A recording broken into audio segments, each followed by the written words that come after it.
What's up, everybody? It's your boy TGK back with another reaction video. Today is going to be over the YouTube channel called NBA Rundown. The homie Canman777 in my Discord sent this to me. So I was like, you know what? Let's go ahead and let's react to it. So enough for the fluff. Let's get to the stuff. There we go. Again, the title of this video is Luka Doncic Mavs Are For Real. And here's why NBA Rundown. So the link to this video will be in the description below. Again, if you haven't considered becoming a subscriber to this channel, member, or liking the video, please consider doing all that if you like. Other than that, man, if you're into like MAVS content, like MAVS pregame shows or a postgame show, or even a podcast titled Midnight Madness, I got you covered all on here, man. So y'all consider subscribing to the channel. Anyway, let's get it going. Luka, you guys had such a big lead, and they made it so interesting there in the fourth quarter. What did you guys know you had to do? Yeah, just stay in the game. Every NBA team can make a run. I think they play very good at home, so it was a tough. We got up, kind of relaxed a little bit. But the most important thing, we got to win. I don't ever slow up, no, I don't take shit. I got no love for the fakeness. If you want to play tough and want to hate this, I'll always show up and make a statement. I like it. I like the intro. It's like, all right, sound like some Eminem stuff up in here. You know what I'm saying? Well, which version of Eminem? Would it be before Relapse or after? Yeah, probably after Relapse Eminem. That's a different topic for a different day. Let's get. So this is the NBA Rundown with Dave Daba. Let's get it going, man. So that was Luka Doncic tonight hanging out in Drakeland as the Dallas Mavericks actually beat the Toronto Raptors in Toronto 125-118. Luka had a triple-double, 30 points on the night. We are going to talk about the Dallas Mavericks tonight on the NBA Rundown. Personally, I think they have one of the deepest teams in the association. Yes, sir. There's a few other teams that maybe are a little deeper than the Mavericks, but the Mavericks have something that a lot of other teams in the NBA don't have, which is the ability to play small and the ability to play big. They can play differently against different teams. That is a great point. I mean, it's like these things so as a Mavericks fan, here's the thing. Like sometimes I know these things because I watch the team, right? And then I sometimes assume people that watch me know these things because we're like sicko Mavs fans. But sometimes getting that perspective outside to remind you, hey, you could play big and you could play small, and you could do both of those styles of basketball damn well, damn good. And that bodes well for us in any kind of situation we're in. If we have to make adjustments and play small, we can. If we have to make adjustments and play big, we can. That's so massive. And then I forget to bring that up a lot. So salute the homie here, man. Yeah, salute to him. All right, let's get it back on. Let's go. Because of the makeup of their roster. So we're going to talk about that. I'm also going to play more of that interview. Look, you have a fantastic NBA sideline reporter when she actually asks Luka Doncic. Remember, this person works essentially for the Dallas Mavericks. She's actually going to ask Luka Doncic about his defense. I'm just saying. So we've got all of that, and trust me, a whole lot more coming up on the NBA Rundown. All right. Super quick, new to the channel, please go ahead and subscribe and, of course, like this video. Go check them out, man. Also, check out our audio version of our podcast, which is on Spotify, Apple, Amazon, Google, or wherever you get your podcast from. Now, it is safe to say that the Dallas Mavericks didn't really have a great start to the season, but they have actually won 11 out of 12 games. That's right, for you mathematicians in the stands. They are 11-1. And Luka has certainly been playing very good basketball. Now, he's not scoring quite as much as he scored last year. He's down by a couple points on a scoring average, and some of the other statistics are slightly down as well. In tonight's triple-double, Luka had 30, 11 assists, and 13 rebounds. I should also point out that Kyrie Irving had a big night tonight. He scored 29 points in the game.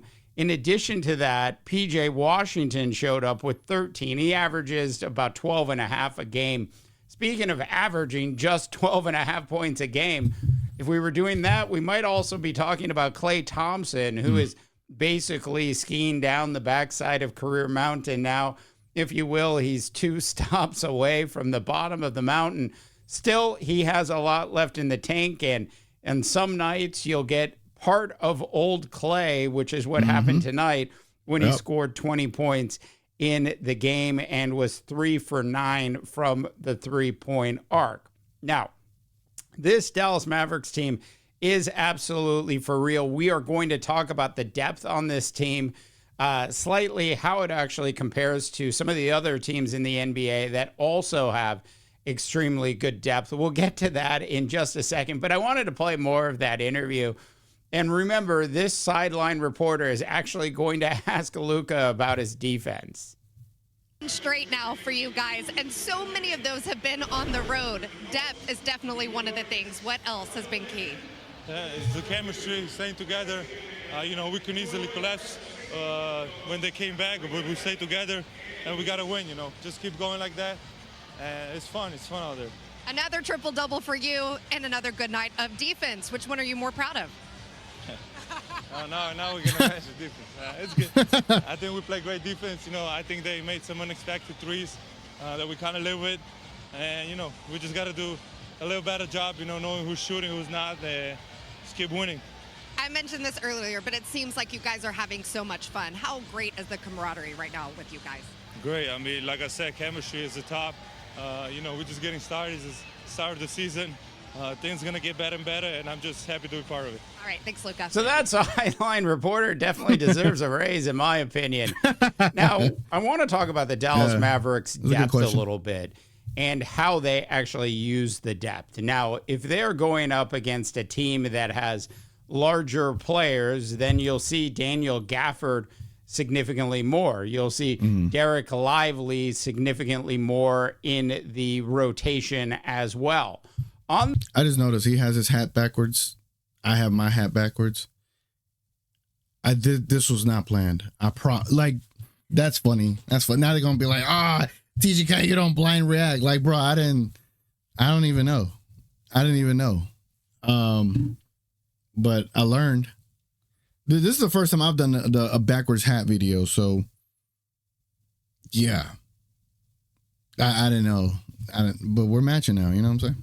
The nights in which the Dallas Mavericks are playing a team that is, quite frankly, a little smaller and faster, they certainly have enough depth to actually make the changes with Quentin Grimes and Spencer Dinwiddie, who apparently had no desire to play with the Los Angeles Lakers anymore.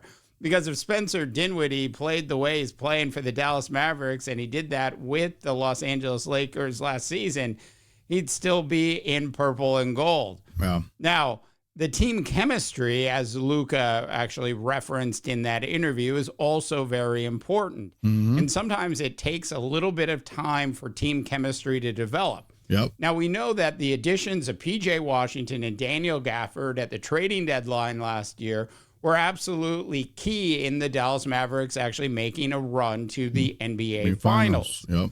I think the addition of Klay Thompson, who is a shell of his former self, did take a little bit time to actually get the team to adjust.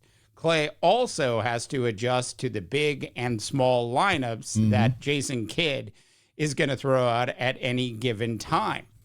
Now, I'm not saying the Dallas Mavericks are the best team in the NBA and are definitely going to win the NBA title this year. Okay. But what I am saying is that this Dallas Mavericks team on paper, as well as actually on the court, is proving to everybody that the depth that they have certainly is going to make them a major contender once again in the Western Conference. Yep. Now, there are a couple other teams in the NBA that actually have really good benches and have significant depth and can also do what the Dallas Mavericks are doing, play big or play small. The Boston Celtics are certainly one of the teams that comes to mind. Yeah. Just think about how great Peyton Pritchard has been playing with the Celtics at this point. He has been playing pretty In good. addition to the Celtics, certainly you have to bring up the Oklahoma City Thunder as well. Though without Chet in the lineup right now, they are at a bit of a disadvantage from the perspective of being able to play different style lineups. Now, True. they do have Hartenstein on the team, so when you see Chet back, they will be, of course, one of the most dangerous teams in the NBA, and they're already one of the most dangerous teams in the NBA, despite the fact that Chet Holmgren is out with an injury. Mm-hmm. So, in terms of the depth, though, with this Dallas Mavericks team and how it actually matches up with some of the other teams, ask yourself this question. Do you want Shea Gilgeous-Alexander and J-Dub, or do you want Luka Doncic and Kyrie Irving? That's an easy answer. Come on, that's an easy answer, bro. Come on. In a 7-game playoff Luka and series. Kyrie, easy. Assume all the other pieces are basically equal. Right. And assume everybody that I just mentioned is actually healthy. Yeah. Where are you actually putting your money? Are you putting your money on SGA and J-Dub? No. Or are you going to put your money on Luka Doncic and Kyrie Irving? Yes. Look, at the end of the day, this Dallas Mavericks team, as it's currently constructed, certainly has enough talent, I believe, to actually beat the Oklahoma City Thunder in a 7-game series. Newsflash, ladies and gentlemen, we've already done it with a not even with a year one Lively, with a DJJ that cannot handle the rock like Najee Marshall can, right? With more chemistry between Luka and Kyrie, and now adding Clay, the list goes on. This Mavericks team is better than they were last year. They're going to be better than they were last year. And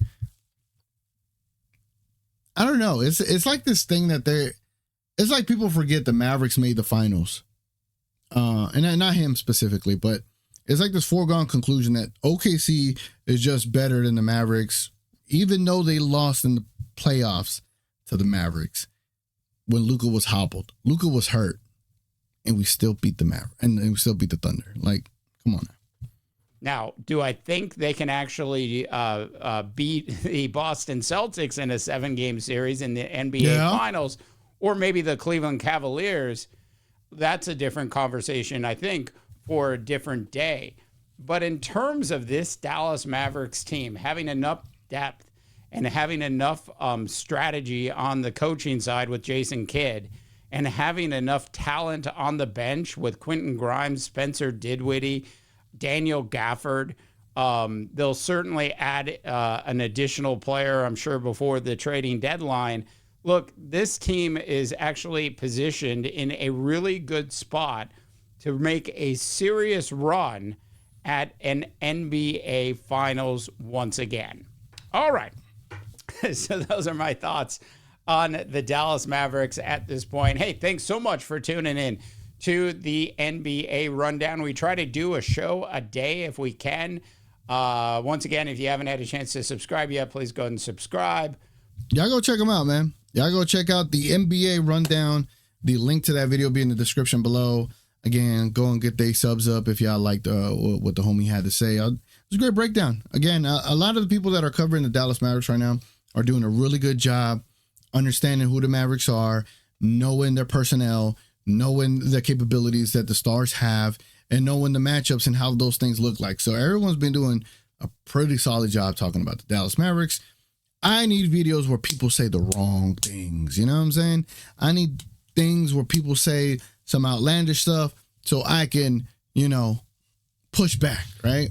Because everybody else has been singing our praises, and it's y'all want to see me react, man. Y'all don't want to see me agree all the time. You know what I'm saying?